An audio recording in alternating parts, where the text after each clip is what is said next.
Hey everyone, in this episode of Key Talks, I had the opportunity to talk with Darion Blake. You guys are definitely going to get a lot of value out of this conversation because I learned a lot. So enjoy. Hey Darion, thank you so much for coming on, man. I really appreciate it. How are you doing today? Oh, solid, bro. Appreciate you bringing me on, man. Awesome, man. So why don't you tell the audience about yourself and how you got started in real estate, or what you were doing before, and then how you transitioned in. Cool. Yeah. So before real estate, I was actually in the military. So I was in Nice. a surveillance unit in the Army, and I did that for a good solid 4 years. After that, I ended up getting into private military contracting and like all over Afghanistan.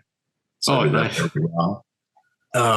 And it's kind of funny story, man. So I got into real estate because I realized like the military and contracting wasn't really in alignment with who I wanted to be, where I wanted to be, or the things I wanted to like accomplish in life.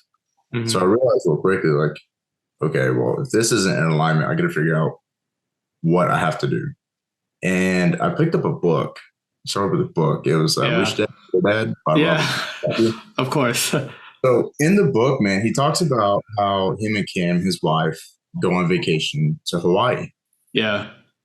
and he did like a $16,000 deal in less than 24 hours with like no capital. So it just blew my mind. I was like, how did you How's like that possible? Yeah. yeah, I always thought, you had to have all this capital to get involved in real estate. And so I started Googling some stuff and I was like, okay, well, how do you get into real estate with no capital? Came across wholesaling. Mm. Learned it, picked it up, man, and just like ran with it. So I started doing bandit signs in like 2 weeks. I got my first deal. Just a little bandit sign. And granted, it That's didn't quick. work, but it was a really great learning lesson, man. Yeah. That's essentially kind of like what got my foot into the door, and so ever since then, I've just really been like running with it, learning as much Yeah. as I can. So tell me about your first deal. So like, how did that happen? Someone just randomly called you from the bandit sign, and then what did they say? Yeah, so it's kind of funny because it wasn't like anything fancy. I literally took cardboard boxes and cut them up and wrote on these cardboard boxes like, "Hey, I buy houses. Here's my number." Right? And I think And it took zip worked. ties. I did, dude. I took zip ties and I just like posted them on stop signs. And so it was a guy named Kit, and I want to say he had 3 kids, 2 boys and a little girl. And for the life of me, I cannot remember his wife's name, so I feel real bad. That's okay. But the issue here, man, is like they had the biggest house on the block. And so you had all these smaller houses that were selling, but they're like the market value, it was just so low. And so essentially his house was like 2,500 square feet, and the houses in that area were average like maybe 22 to, well, not 22, but 15. Oh wow. Okay. So it was like, Significantly less. Yeah. yeah. And so those like the comp data there really just hurts his property value. And so like when I got it under contract, we ended up coming to a price, but the problem was like finding a buyer for the property particularly. Yeah. It was a mid-level house. So in Texas, mid-level houses are kind of like rare to come by. When you And say so, mid-level, you mean like 2 stories or? yeah, so it's kind of like instead of a basement, it's like another living area. Oh, Uh, okay. Yeah, so it's like a 2 story house, but it just drops. Like you walk in, you've got your, I guess like your regular story house, and then it drops down into like this basement area, but it's not really. Oh, okay. And so That his makes house sense. was also the only house like that in like that The vicinity. area, right? So it was just real awkward, man. And then on top of that, to make things worse, it was in a rural area, Yeah. and so like population was like maybe 15,000 people. And so it wasn't really that strong of an area to like invest in, I suppose. And so that's where I ran into the issue was actually being able to find a buyer for the property. I had several like parties that were interested, but once they Hmm. like had the actual like comp data, the rent data and everything like that, it just didn't really work out too much. But it was a huge like learning curve. Yeah. And very quickly, if you're going to do it in rural, it's going to make a lot of sense. Otherwise, it's not going to Damn. Okay. So then I guess what ended up happening with that deal? Did you like just drop it, or were you able to find a buyer? Did you get under contract, or?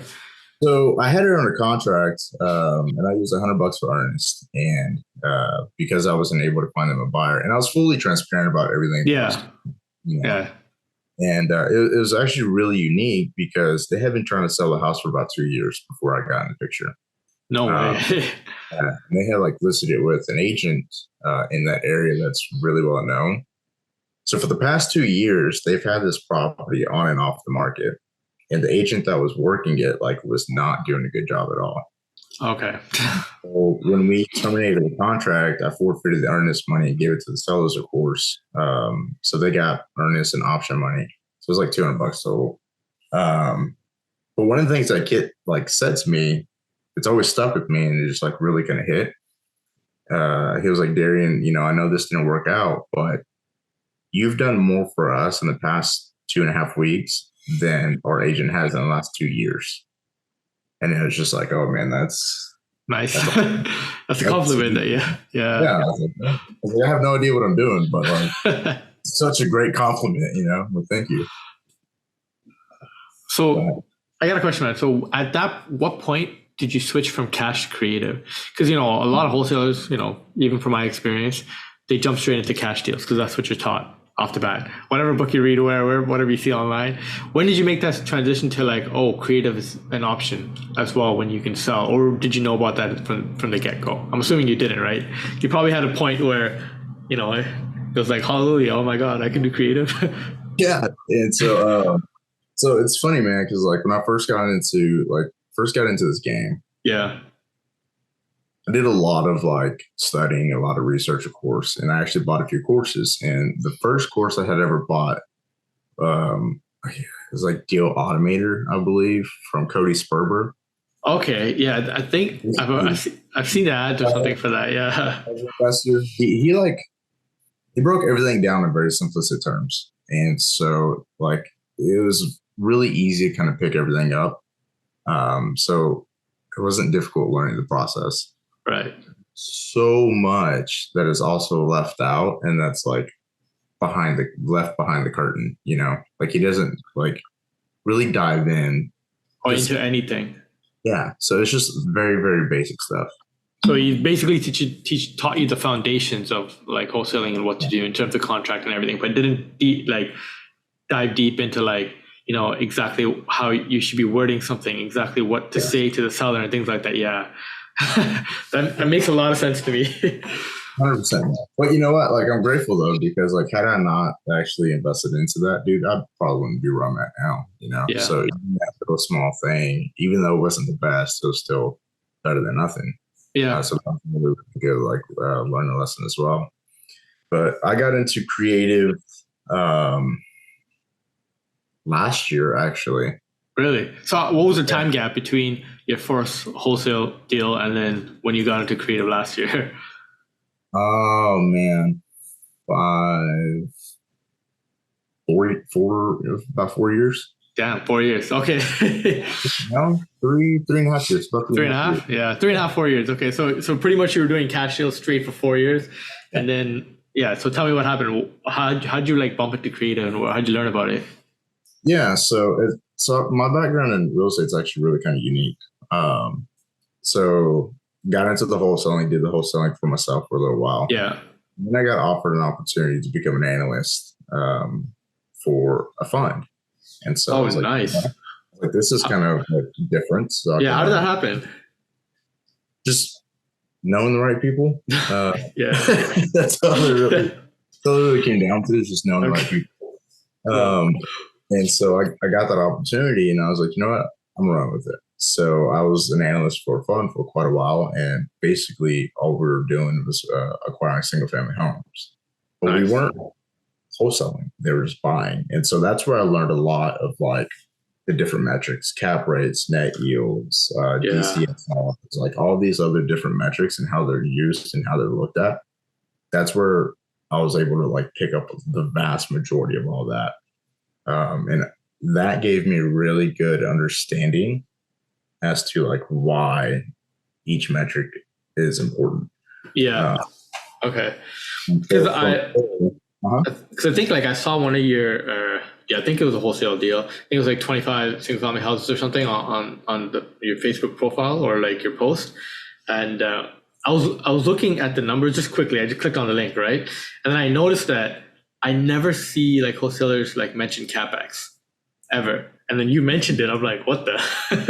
That was the first because you never do. So I'm like, oh, like I was surprised. I'm like, oh, this guy maybe is an investor himself, must be. But then I guess this is why, because you are an analyst. There you Yeah, man. go. So, Yeah, looking at everything, yeah, and you have to all the time. 100%. And so, like, did that for a while, and then I got presented another opportunity. This one was actually really random, so it was kind of funny. So, I was working from home at the time, like it was real Yeah. remote, and so I was sitting waiting for a call from another wholesaler so I could lock up one of his deals. And I didn't have his number, right? So Oh, this guy called me, and I was like, "Oh, this must be him." So I answered it. It was not him. It was actually the COO of a real estate brokerage out of Florida. okay. They're based out of Tampa, and they're like one of the biggest brokerages in Florida. Oh, And so we had like a quick 15-minute conversation, but he was basically saying like, "Hey, we landed a client in Dallas, Fort Worth, and I see that you're doing all this, and we would love to have a chat with you about being like our acquisitions director to represent this REIT for us." And I was like, dude, you must really know like the right people. Like you're just jumping from like one good profession into the other. "Yeah, man." And so I was like, "You know what?" I was like, "Let's." It's like I'm interested in talking about this, but Yeah. you got to talk to my boss first. I was like, "We got to have a whole conversation with my wife." so, Yeah. we did, man. Like I remember because we had just got engaged, and so we went shopping for some rings, and it was like 7:30, 8 o'clock at night. This was last year, right? This was about a year and a half ago. So you're already married and everything's done, or are you still gonna get married? Yeah. No, oh, it's official, man. Yeah, Oh, so what year did you get married then? Last year or this year? 2020. What is this? 2023, 2022. Yeah, I got married 2022 too. Man, yeah. Yeah, sweet. And Awesome, cool. but yeah, dude. So we're in the car, and they called us up, and we had a FaceTime meeting with them, and we all like met each other and got to know each other. And it turned out that the COO Kevin and the CEO Mike were both veterans as well, so they're both in the Sweet. army. So like we're able to kind of like relate on that level. Yeah, that's awesome. And so I ended up taking the position, and man, that's probably like aside from what I'm doing now, that's probably by far one of the best like groups I've ever worked with. And so we killed it, dude. Like crushed it. We did almost 20 million in production in about 6 months. 6 months, that's really good. That's awesome. Basically, what all I did was like negotiate the deals, Yeah, representing the REITs to sellers. And so instead of these sellers selling to like wholesalers, they were selling like directly to us. And yeah, it was good, man. It was going really, really good. It was going great until the interest rates spiked up and yeah, falls and everything. And so that's what was the pivot. Was when REITs paused like their acquisitions, and so it's like, okay, well, if I don't know how long they're going to be on pause for, and they started talking about like next first quarter of next year, which is the beginning of this year. yeah. Like, man, it's in June. Yeah. It's like, it is a long time. I got to figure something out. And so ended up going with another group for a very brief period of time. And that's when I started diving into more creative terms and learning a lot more creative stuff. And so from there, after that, that group and I separated and just started doing stuff again on my own. And then I picked up another group, group after group after group, man. Picked up another group. And that's where it just like took off, dude. When was this? Probably like sometime this year, right? Yeah, this was May of this year. Like I had done a few creative deals, spring. so once we got with this group, man, it just like accelerated. And Sweet. so everything's been like very like it's been good. It's been Yeah. a lot more fast paced. We're doing a lot more creative deals. So when you say creative, like I'm interested to know, like as an analyst, and even when you were working, with all the groups, what were some creative strategies that you didn't see like last year, the year before, that you learned about and that you started seeing like this year in 2023? Ooh, this year I would definitely say sub two. Like I had always Yeah. been familiar with sub two, Yeah. and I was actually trying to do a sub two deal while I was in Afghanistan. Oh Um, wow. but the problem with that, it like everything was lining up great. The only issue is like the seller wasn't being completely honest with everything, and so that's what kind of like the whole thing just fell apart because there was a lot of missing pieces that were really important to have. And so with that information, there's not really much to do. And so, Do you mean yeah, like information like the mortgage statement and stuff like that, or do you mean like people involved, like TCs and having the right paperwork? no, not TCs or having the right No. paperwork, just like their mortgage statement and keeping Yeah. up. Yeah, man. So a lot of sellers they lie. Dude, They I don't just know. do. It's like trying to help you. I know. Uh, So but yeah, I man. I And faced a so, lot of that too. Like when sellers lie, and then you find out, when title company gets into it, and it's like, oh my god, why am I wasting my time? Right? I hate that feeling, but it is what it is. it happens, and so but yeah, so we got into a lot more into the sub two stuff this year. Yeah. Started listening to a lot more of like the content that Pace had, and I was like, man, I was telling my boss Oscar, I was like, look, dude, this is where we need to go. This is the direction we need to go Yeah. because everybody's saying that these like the 2%, 3% are never going to come back, and it's not true. It's not At true. all. Yeah, I don't believe it either. I think like 5% will come back, but I don't think Yeah. 1 or 2% will come back. You see what I mean? That's the way I see it. Yeah. But it's like, man, if you know how to buy the property correctly, it doesn't matter what rates are currently at. Like if Yeah. you can manage to do a sub two deal, you can get a 3% property. Like Yeah. it's so the whole ideology or the whole I guess like belief, like these rates are going to come back, and it's just not true. I mean, it is, but it's not. It's just all about Yeah. how you buy the property and knowing like how to do that. And so I was basically telling him, I was like, look, man, this is what it's going to help. One, it's going to help a lot of people because properties are sitting on the market now.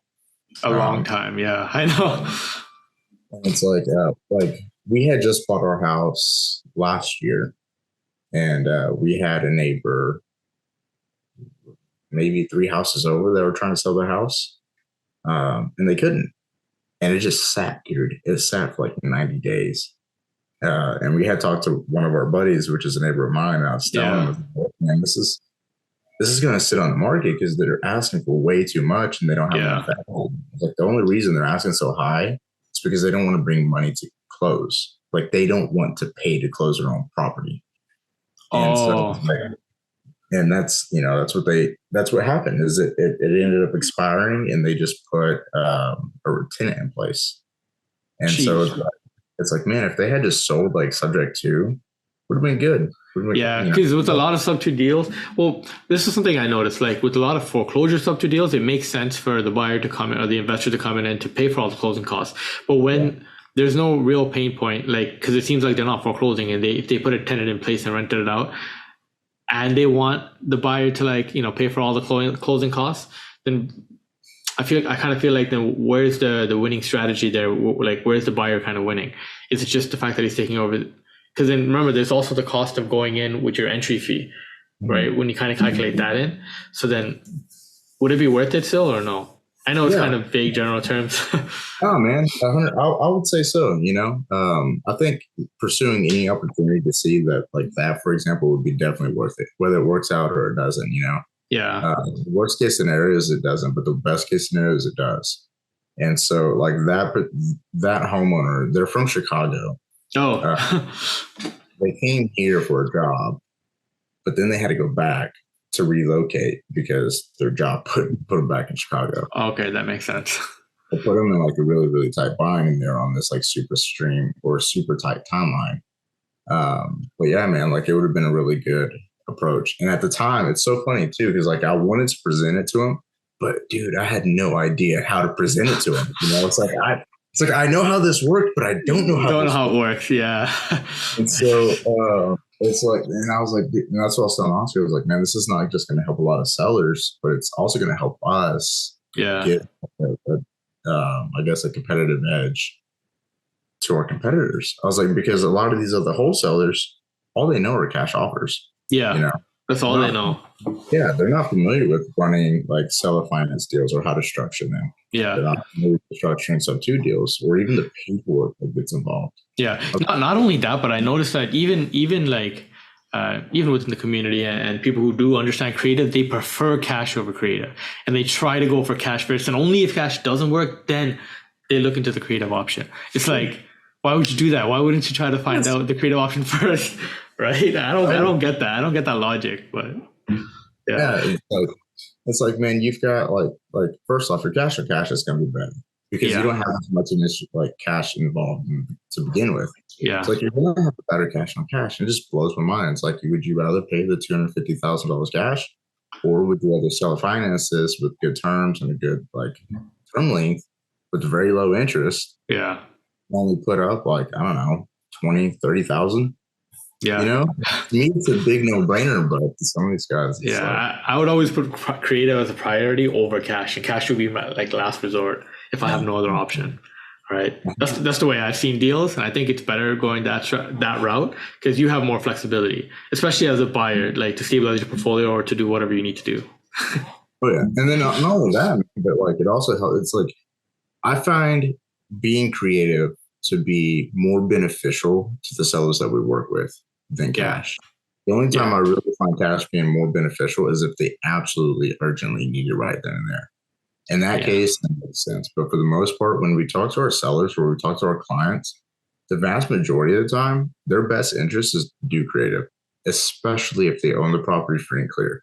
Like it every time. Why not, right? Yeah. So what kind of strategies do you use when you're talking to sellers? Because like, man, sometimes, sellers like off the bat who don't have any experience with creative, and let's say like an actual landlord who manages like, I don't know, 50 properties because he bought them one by one over like, his lifetime. Someone like him who is an actual landlord who fixes toilets, who's never bought or heard of creative before, if you just go up to him and ask him about seller financing, and then you say you want more than 1 year, he's probably going to get really, really upset.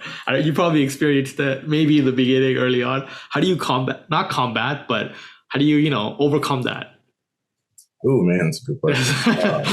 I know it's a good question because I've struggled there many times, man. So instead of me doing it, I just get closer. It's like, hey, bro, can you help me out? Here you go. And they get the video. To better answer your question, man, what is it specifically that you run into when you're trying to present this as a solution to them? I think specifically speaking, when I look at my numbers and I'm underwriting for myself, I just look at the payments, right? For me, as a buyer, okay, what do I need the monthly payments for me to be every single month for it to work? So I go in saying, hey, I need the payments to be this. Would you be open to creative financing for this many years? And then immediately you get shut down right off the bat. For me, anyways, that's where it starts. So like up to this point, has there been a lot of like rapport and trust building? No, just right after that. It's right off the bat. Yeah. So that's what's going to set you apart, right? So like, okay. And it's so funny you asked this, man, because I also do sales and negotiations training. So it's cool. I didn't know that. Okay. So and one of the big things that a lot of people mess up on and or make a big mistake at or with is how they present their offers, right? So the vast majority of like wholesalers that I've talked to or that I've trained, they focus the vast majority of the time on the presentation and the actual closing to get the deal. Very few or very often, or seldom, I suppose, do they really focus on building rapport, building trust. And so what you want to do is for 80% of your meetings or your appointments with your clients, 80% of that appointment should be focused on building trust and rapport. That's it. And 10% needs to be on the transition phase into your presentation. and then only 5% really needs to be on your closing. But on your closing, you don't want to do hard closes. You don't want to do the ABCs of closing. Always be closing. You don't want to do that. Really? Consultative closing. Don't do any of that. Like that's all real bad stuff. Like you don't. Really? It's terrible. So what you want to do is you want to focus on 80%. Yeah. 10% is actually your presentation, and then the remaining 5% is actually closing. But when you close them, you're not asking them like, okay, it's not necessarily like a direct close or hard presumptive close. You make your point, and at the end of it, I guess it's like, so Keith, I guess where do we go from here? And at this point, the whole idea is to build a gap in their minds from where they're currently at to where they want to be. But the only way to discuss where they want to be is by finding out and asking them the right questions, right? Right. The best way to persuade somebody is to have them persuade themselves, right? Okay. It sounds easy, man. You make it sound very easy. Just make them persuade themselves. Yeah, like what? How do you do that? That's the way to do it. Yeah. So I'm gonna give you a pointer, bro. Okay. There's a book. You're gonna thank me for this, I promise. So I'll find it on Amazon today. You will probably, bro. So this book, it's all blurred out. Just read it to me. Yeah. So it's The New Model of Selling. New Model of Selling. And it's by Jerry Acuff and Jeremy Miner. Okay. So Jeremy Miner, for the most part, when I talk to guys about Jeremy Miner and sales negotiations, they have no idea who he is. Yeah. But you say Grant Cardone, people who know who Grant Cardone is. You say, what's his name? Andy Elliott. People know who Elliott is, right?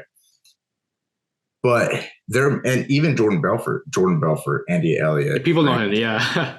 Because they're big on social media, that's why. Yeah, 100%. And so, but the problem with selling is it doesn't work. Very, very rarely will it actually ever work. The only time it's ever really going to work is if you have a lay down sell. So this is typically somebody who has no other option but to sell. And so what you want to do, or Jeremy Miner, he's actually like the 45th or 47th top salesman in the world. Oh, wow. Wild, dude. So he's got to come to the 7th level. And 7th level, what they do is they go around and they train sales teams for high, like $1 billion companies. Like their biggest client right now is Google. And he closed the executives at Google in about 45 minutes for like an $80,000 deal. It's nuts, dude. Yeah, that's crazy. Yeah. So he's got a lot of great content on YouTube. He's got a podcast called Closers or Losers. This book is phenomenal. So a lot of the stuff that he teaches in 7th level is actually in the book. The only thing, like the big thing you'll miss is like tonality or body language. Like you're not going to get that in the book. Right. But if you listen to his content on YouTube, listen to his content on his podcast, you'll be able to pick up quite a bit of it. But that is like the biggest, I guess, like takeaway from all of this. Yeah. Listen to this guy because he's going to transform the sales game 100%. Sweet, that's good, man. I'm gonna order that today. It's on my Christmas list already. It's wild, dude. And so if you want to look into 7th level, by all means, check it out. It is a huge game changer, but it is very, very pricey to get in. Oh yeah. So for like his inner circle and for NEPQ3, it's like $30,000. Oh damn, yeah. But it is worth it, especially in this industry where we're making high ticket items. Yeah. You do 3 deals, you'll make that back. You do 1 deal, you'll make it back. So like my average deal is about $47,000 for an assignment fee. So 1 deal, like all back. But it's definitely worth it, man. Damn, sweet. So where do you see yourself going from here? Because you already have are you a part of a team right now, or is it your own business that you have for wholesaling? No, part of a team. Yeah, you're part of a team, right? Okay. So, what's your goal going forward? Going forward, one of the big goals I've got for next year is to acquire a self-storage facility with some form of creative financing. Self-storage? Yeah. A lot of people are into that right now. I don't know how that came about. It's so good, dude, because it's recession proof for the most part. And then secondly, like the overall expenses for it is super cheap. Yeah, it's It's a very low. cow, dude. It really is. It is like it's very, very lucrative. But I So did notice like there's self storage units that are in the bigger cities, right? And there's self storage like units that are clustered beside a bunch of other ones in like really really small towns, almost in the middle of nowhere. And I feel like the lucrative ones are technically the ones that are surrounded by the apartment buildings or the houses, and not so much the ones that are really really far away. I don't know. I could be wrong, but I feel like this would be more recession proof being in more of a in the middle of a city, just because there would be more demand, and it yeah, would in case things happen, you can figure something else out. Versus if you do need to hire an employee, because if it's a big one or something, and having someone there, having them trusted and things like that could, I don't know. What's your take on that? Because you so want to get into it, right? yeah, man. So you definitely want to check like the demographics and the population, of course. But one of the things that's really important to look at is like medium income. That is going to be like a really, really big important thing. It's very difficult to find a mom and pop self storage facility in like the bigger cities. Yeah, Uh, they rarely exist. yeah, it's tough, dude. And not only that, but the vast majority of the time, if there is a mom and pop in the bigger city, there's a good chance that there's already REITs out there that are like reaching out to them to acquire that facility for themselves. So Yeah, you've got there's a lot more competition in the inner city than there is like I guess the cities that are surrounding it, right? yeah. Um, and so typically, like when I'm looking for, so because it's so funny, dude. Earlier this year, this is what got me self storage. Earlier this year, Yeah. I ended up landing a portfolio from this guy who had 10 facilities, and they're all scattered around DFW.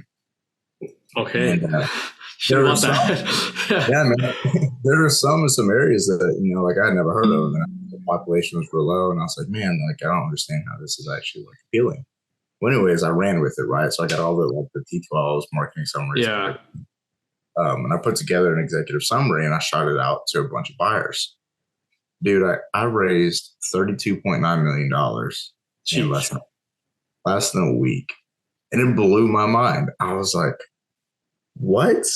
And I didn't have just one offer. I had multiple offers, but 32.9 was the biggest one. And one big commonality, and this is another thing that got me really interested in creative financing, is one big commonality that all of those offers had is every single one of them has some form of creative financing part of it. Oh, interesting. And so I So was like, there's something about this. yeah, so how was the one that you had under contract? That was also a creative deal, right? Yeah, fair deal. And So, are you allowed to talk about like how that was structured, or um, just roughly? You don't have to go into exact numbers. Like, was it like 10% of it was seller finance at a low interest rate, and was there like a some kind of a business loan that maybe they did a sub two on? I'm not sure. Or I don't know about the business loan or the sub two or anything. The facilities were owned like free and clear. And oh, so okay, this dude has had them for like decades. And so the interest I want to say it was at the time I want to say it was like maybe 6%. okay, Uh, so it was on par with what the market rate yeah, was, like at the bank. yeah, but 6%, and I think at first it was like $100,000 down. Yeah, it's been so long, dude, and I've looked at so many deals. Oh, Um, 100,000 down. That's not bad. not at all. It's like 6% with $100,000 down, and I know that the term length was for 30 years, but they ballooned it at 7. Oh, Uh, okay. So amortized for 30 years and balloon at 7. But still at 6%, like it's not too bad. So I'm guessing uh, that the people who came in who were willing to buy more, they were probably not going to cash flow in the first year, but year 3, they'll probably cash flow from then on, right? When and they yeah, dude, and like the beautiful thing was like all of them were value add properties. Oh, no way. Oh, it's Every even single better. Yeah, every single one of Yeah. them was value add property, and the market rents were actually a little bit under. So they had room, one, to fill all the vacancies. In total vacancy, I think it was like an 80, I think it was 87% occupied. So it really wasn't bad. But they had room to fill all the vacancies. They had room to increase the market rents, and then also increase, well, not increase, but improve the overall facilities. So some of the facilities had like gravel instead of like asphalt. Oh, okay. Facilities had cameras, some didn't. Yeah. So those little small rooms to make these little bitty improvements to add value to it. And so like that's already appreciation if they're just go in, refi and everything. Like it was a good deal, man. Oh, sweet. You should have just hopped on that and just taken it for yourself. I didn't know, man. At the time, right? Yeah. So I'm like kicking myself. Just gotta find another one. So yeah, but I mean, you'll probably get more of it because it seems like you're well connected. And if you're already in the industry and people already know you for like, wholesaling, then I'm pretty sure eventually. And another thing you can do is just reach out to that self-storage guy that you had that got under contract, because he probably has friends who also does self-storage that probably want to sell at some point. Yeah. There you go. There's your lead right there. Yeah, man, awesome.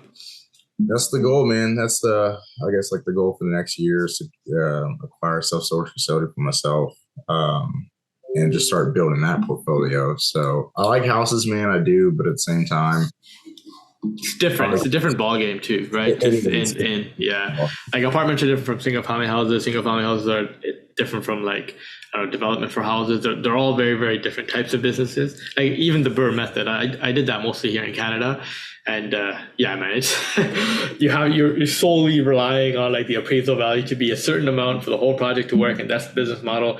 You raise a certain way, you do this, and you just repeat the cycle over and over and over and over and over again. That's it. You don't really branch out and try to do something else. So whatever you stick to, you can't do 10 things at once, otherwise you can't scale. So you got to pick the one thing and niche down. So you got to pick something that you like and be okay to comfortably do that again and again and again.